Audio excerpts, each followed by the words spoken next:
Então, pessoal, no vídeo que eu quero trazer para vocês agora, a gente vai começar então o estudo de funções aritméticas. Então, o que é uma função aritmética?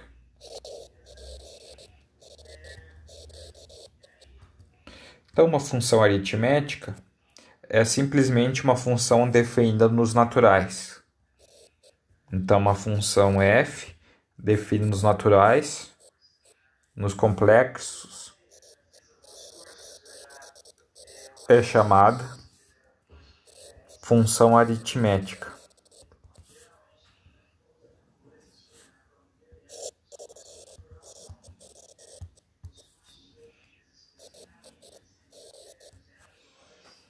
Então, o primeiro exemplo de função aritmética que a gente vai ver é a função de Möbius.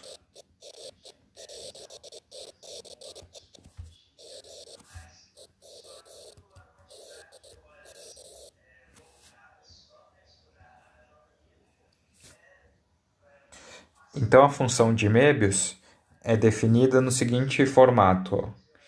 Função de Möbius μ de 1 igual a 1, μ de n é igual a menos 1 a k, se n é o produto de P1, P2, PK, onde os PJ são primos distintos,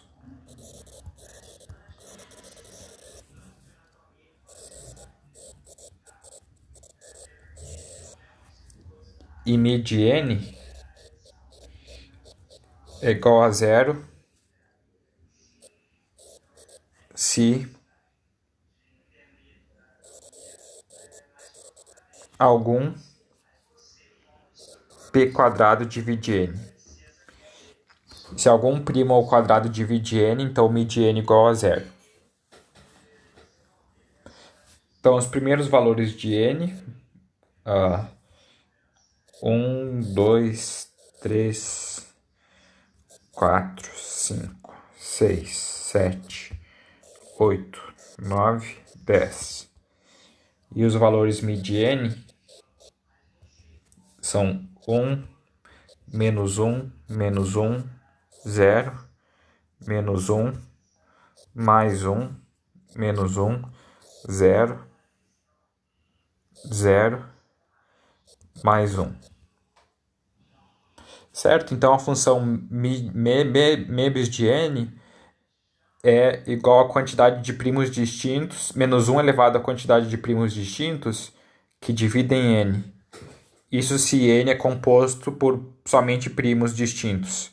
Se n é composto por um primo que pelo menos se repete na fatoração dele, então a função de Möbius é zero. Então, o primeiro teorema que eu quero ver com vocês é o seguinte, ó.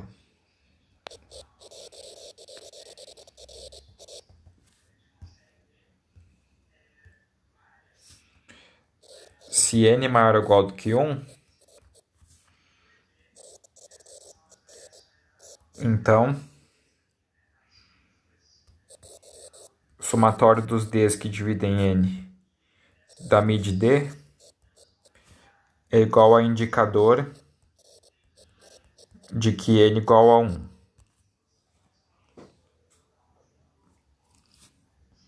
Então, quem que é a indicadora de n igual a 1? Vamos lembrar essa notação de indicador.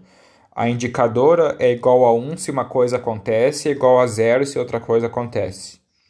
Então, o que a gente está dizendo é que a somatória dos d's dividem n vai ser igual a 1 se n igual a 1, e o somatório de d dividir n de μ de d vai ser igual a 0 se n é diferente de 1. Então, a prova.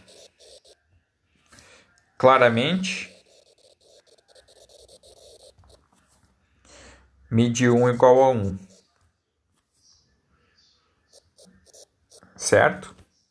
Se n igual a 1, o único somatório que divide d, o único d que divide 1 é o próprio 1, então μ de 1 igual a 1. Então,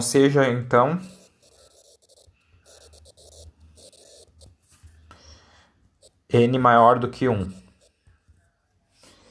E suponha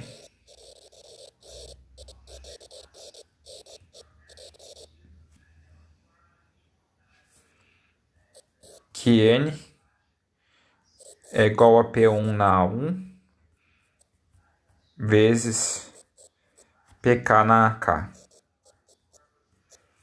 PJ primos distintos.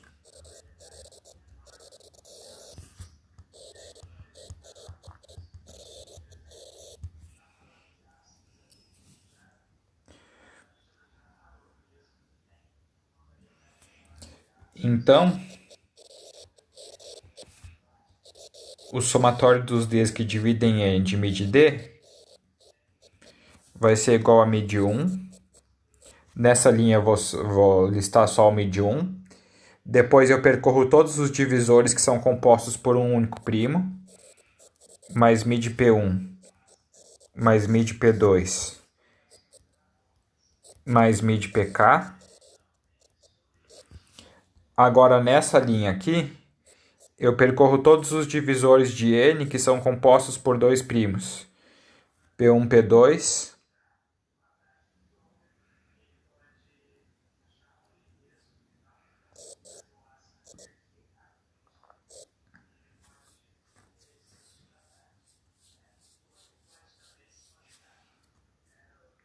mais μ de P1, P3,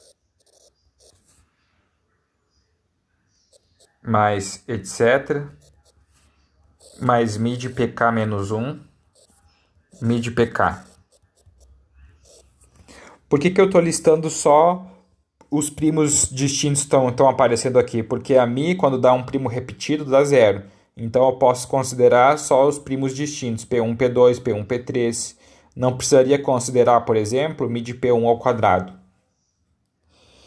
E aí depois nessa linha aqui, eu vou listar todos os divisores de N que são compostos por três primos.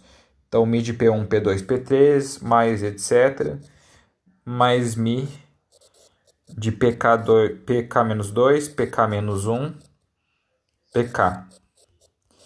E assim por diante, até chegar no último divisor composto por K primos distintos, que é o μ de P1, P2, PK. Certo? Agora isso aqui, ó, vai ser igual ao μ de 1, que é 1.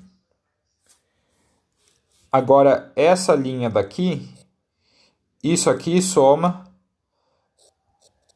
K escolhe 1 vezes menos 1. Certo? Já essa linha daqui, soma K escolhe 2. Tenho K escolhe 2 possibilidades de escolher dois primos distintos que dividem... Produtos de dois primos distintos que dividem N, certo? K escolhe 2 vezes mais 1, porque μ do produto de dois primos é mais 1. Essa linha aqui, eu vou ter K escolhe 3 vezes menos 1. E essa última linha aqui vai ser K escolhe K vezes menos 1 AK.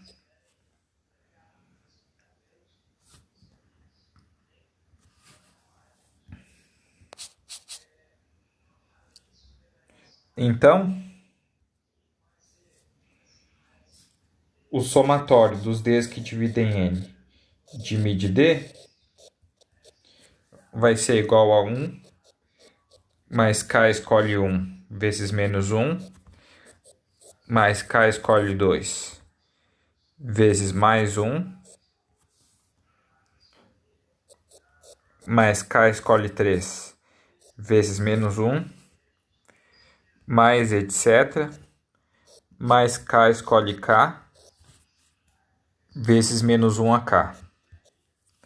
E isso aqui é a expansão do binômio de Newton, em binômios de Newton, de 1 menos 1 elevado a K. Certo? E isso é igual a zero. E esse é o vídeo que eu queria trazer para vocês.